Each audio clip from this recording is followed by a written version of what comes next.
Today's episode of What's Going On with Shipping, the carrier Harry S. Truman is involved in a collision off the Suez Canal.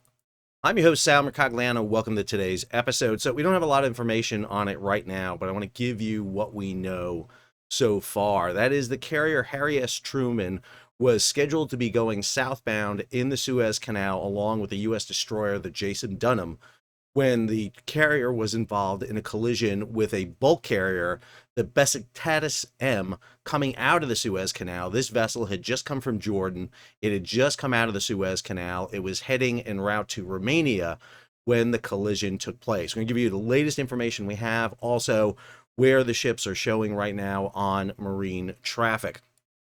Here's a story out of USNI News. Heather Mangilio: Truman collides with merchant vessel in the Mediterranean Sea.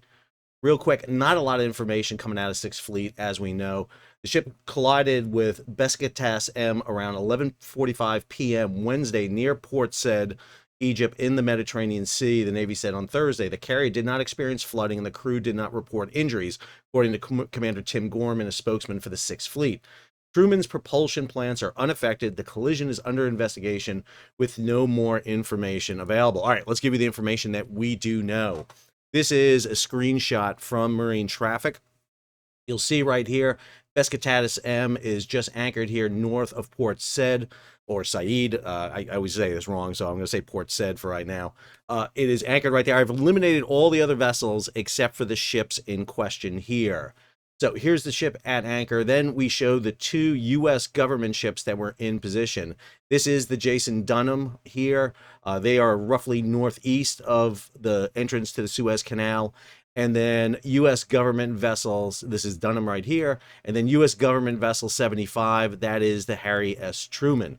The Truman had been in the Red Sea. It had come out last week, did an R&R up in Suda Bay. The ship had been operating in and around the eastern Mediterranean, and obviously the vessel was about to head southbound in the Suez Canal. There is no reason for it to be near this anchorage unless it was heading southbound.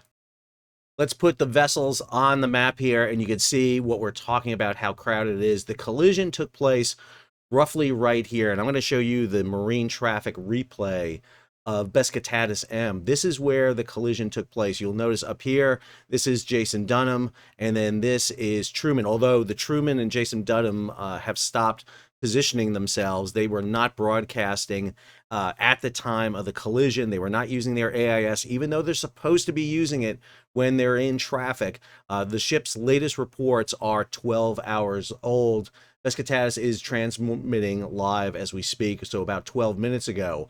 You'll notice the amount of traffic here. This is the large anchorage north of the Suez. These are vessels waiting to head southbound into the Suez. Red indicates tankers, green are cargo ships, and here you can see part of the northbound convoy coming up through the Suez. Let's go ahead and hit the replay, show you what Besiktas M was doing. Here's the ship heading northbound out of the canal. We've got this sped up quite a bit. Ship is doing 12 knots. You'll see vessels coming in ahead of them.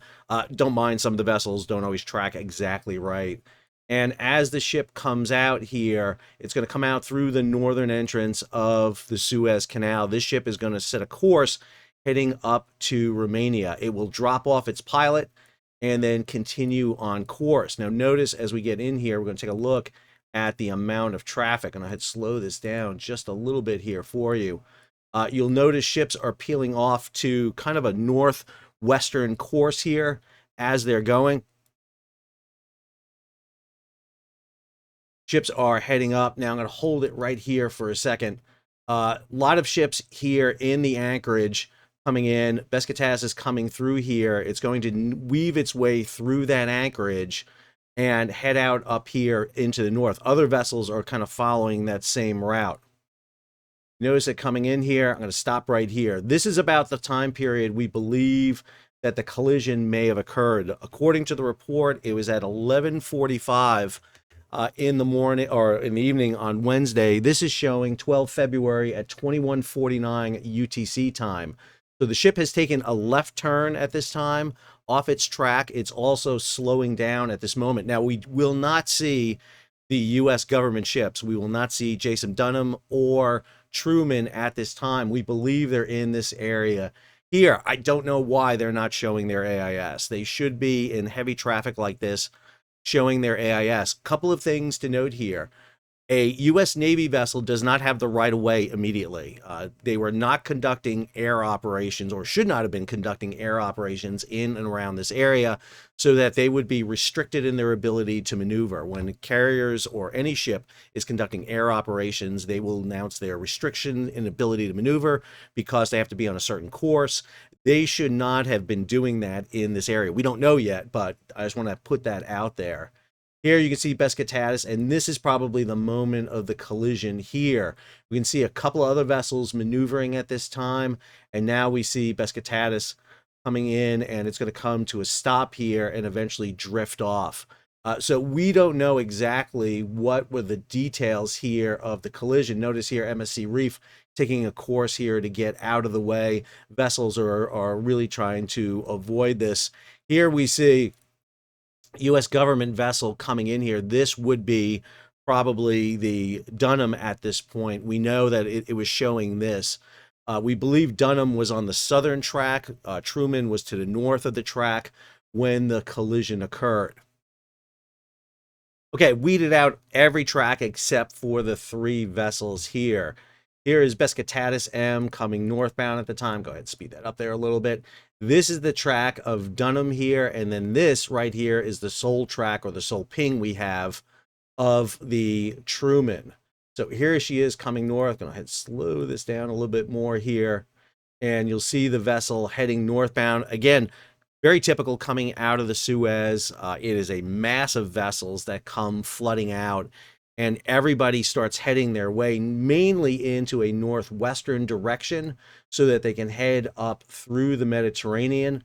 The ship is going to make its course change here to the left, proceeding at roughly about 8.5 knots at this time. You can see the ship maneuvering here, speeding up just a little bit, and then all of a sudden the ship is going to make a turn to the left, to the port side here, and then a turn to the right, and then right about here is where we expect the collision to take place between Truman and Pescatatus. We do not know who hit who, what side. We haven't gotten that information yet, but here you see the ship is going to come to a stop at this point, come in. This is Dunham all of a sudden pops in here at 5.5 knots.